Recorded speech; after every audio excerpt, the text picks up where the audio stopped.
सामान्य परिवार की गांव की 10 करोड़ महिलाएं आर्थिक रूप से आत्मनिर्भर बन रही हैं। विमेन सेल्फ हेल्प ग्रुप से 1 करोड़ मेरी सामान्य परिवार की माताएं बहनें लखपति दीदी बनती है।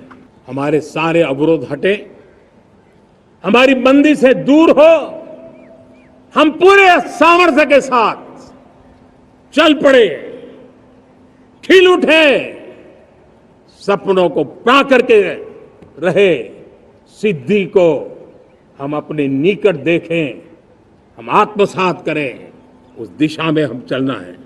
अब आप देखिए कितना बड़ा बदलाव रहा है। मैं एकदम जमीनी स्तर की बात करूं, विमेन सेल्फ हेल्प ग्रुप आज 10 साल में हमारे 10 करोड़ बहनें विमेन सेल्फ हेल्प ग्रुप में जुड़ी है। 10 करोड़ नई बहनें। हमें गर्व हो रहा है कि हमारे सामान्य परिवार की गांव की 10 करोड़ महिलाएं आर्थिक रूप से आत्मनिर्भर बन रही हैं। और जब महिला आर्थिक रूप से आत्मनिर्भर बनती हैं, तब परिवार की निर्णय प्रक्रिया की हिस्सेदार बनती हैं, एक बहुत बड़ी सामाजिक परिवर्तन की गारंटी लेकर के आती है।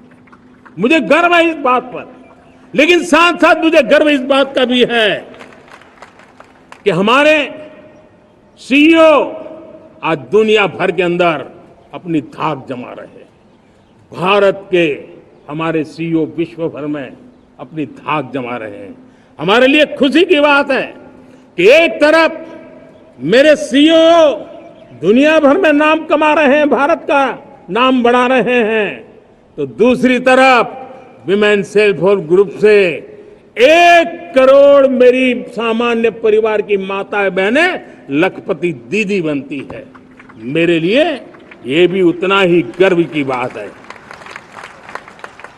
अब हमने सेल्फ हेल्प ग्रुप को 10 लाख रुपए से 20 लाख रुपए देने का निर्णय किया है। अब तक 9 लाख करोड़ रुपए बैंकों के माध्यम से हमारे इन विमेन सेल्फ हेल्प ग्रुप को मिले हैं, और जिसकी मदद से वो अपने अनेकविध कामों को बढ़ावा रहे हैं। मेरे साथियों, मेरे नौजवान इस तरफ ध्यान दें। स्पेस सेक्टर एक फ्यूचर है हमारे साथ जुड़ा हुआ, एक महत्वपूर्ण पहलू है। हम उस पर भी बल दे रहे हैं। हमने स्पेस सेक्टर में बहुत रिफॉर्म किए हैं। जिन बंधनों में हमने स्पेस सेक्टर को बांध के रखा था, उसे हमने खोल दिया है। आज सैकड़ों स्टार्टअप्स स्पेस के सेक्टर में आ रहे हैं। वाइब्रेंट बनता जाता हमारा स्पेस सेक्टर भारत को एक शक्तिशाली राष्ट्र बनाने का एक महत्वपूर्ण अंग है, और हम इसको दूर की सोच के साथ मजबूती दे रहे हैं। आज private satellite, private rocket launch हो रहे हैं। ये गर्व की बात है। आज मैं कह सकता हूं, जब नीति सही होती है, नियत सही होती है और पूर्ण समर्पण से राष्ट्र का कल्याण यही मंत्र होता है, तो निश्चित परिणाम हम प्राप्त करके रहते हैं।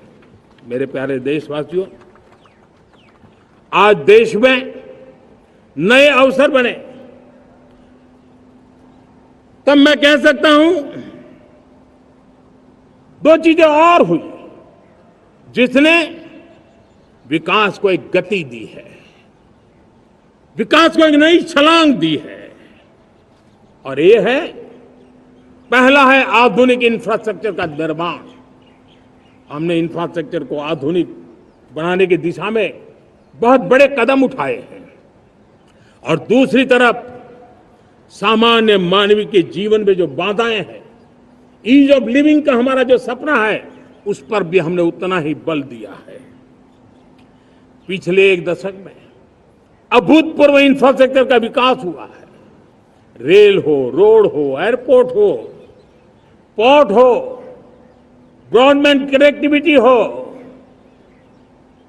गांव गांव नए स्कूल बनाने की बात हो, जंगलों में स्कूल बनाने की बात हो, दूर सुदूर इलाकों में अस्पताल बनाने की बात हो, आरोग्य मंदिर बनाने की बात हो, मेडिकल कॉलेजों का काम हो, आयुष्मान आरोग्य मंदिरों का निर्माण चलता हो, 60,000 से ज्यादा अमृत सरोवर बने हो, 2 लाख पंचायतों तक ऑप्टिकल फाइबर नेटवर्क पहुंचा हो, नहरों का एक बहुत बड़ा जाल बिछाया जा रहा हो, 4 करोड़ पक्के घर बनना, गरीबों को एक नया आश्रय मिलना, 3 करोड़ नए घर बनाने के संकल्प के साथ आगे बढ़ने की हमारी कोशिश हो।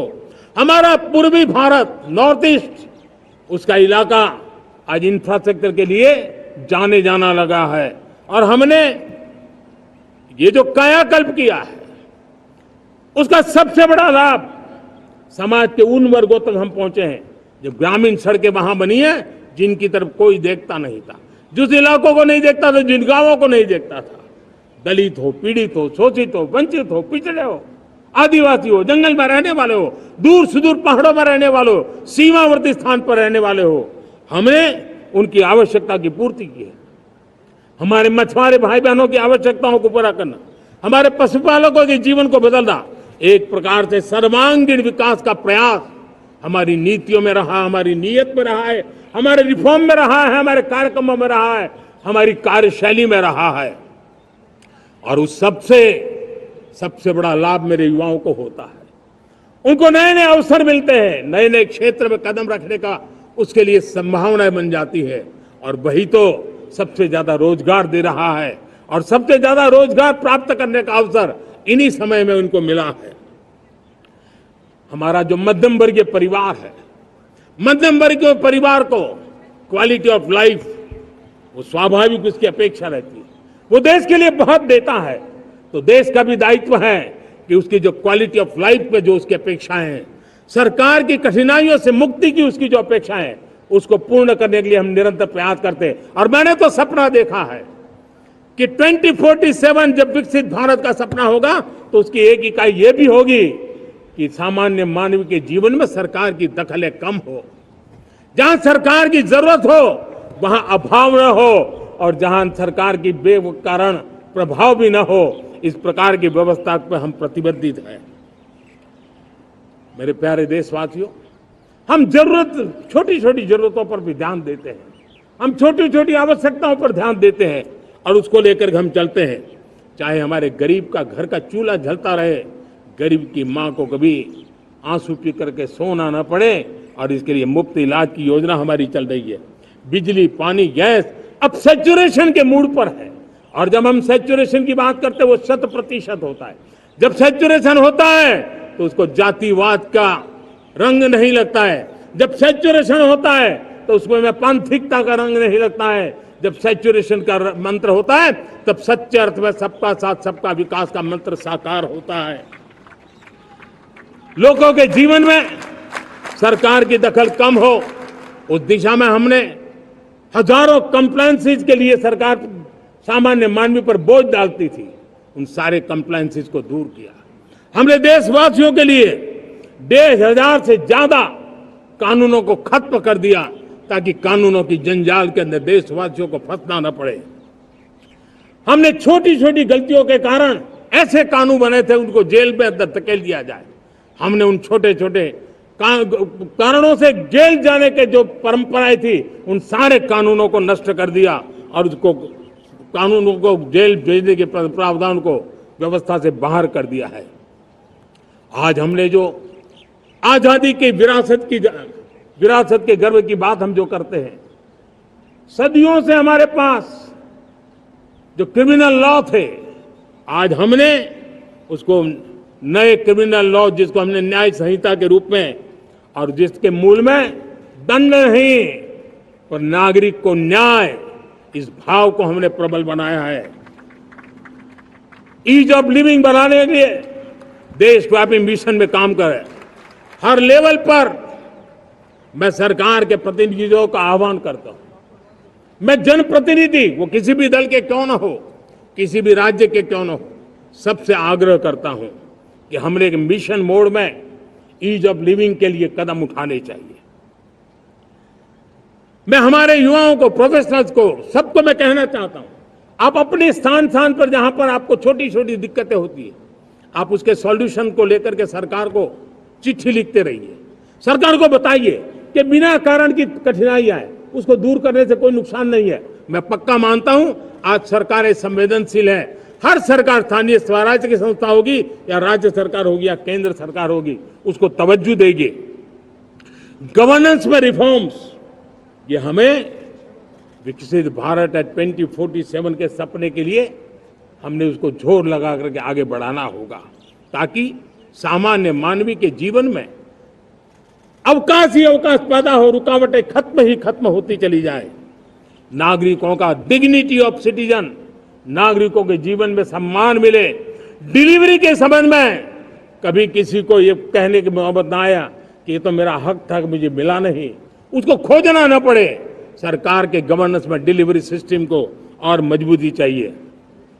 आप देखिए, देश में जब हम रिफॉर्म की बात करते हैं, आज देश में करीब करीब 3 लाख संस्थाएं काम कर रही है, चाहे पंचायत हो, नगर पंचायत हो, नगर पालिका हो, महानगर पालिका हो, यूटी हो, स्टेट हो, डिस्ट्रिक्ट हो, केंद्र, छोटी मोटी 3 लाख करीब करीब इकाइयां हैं।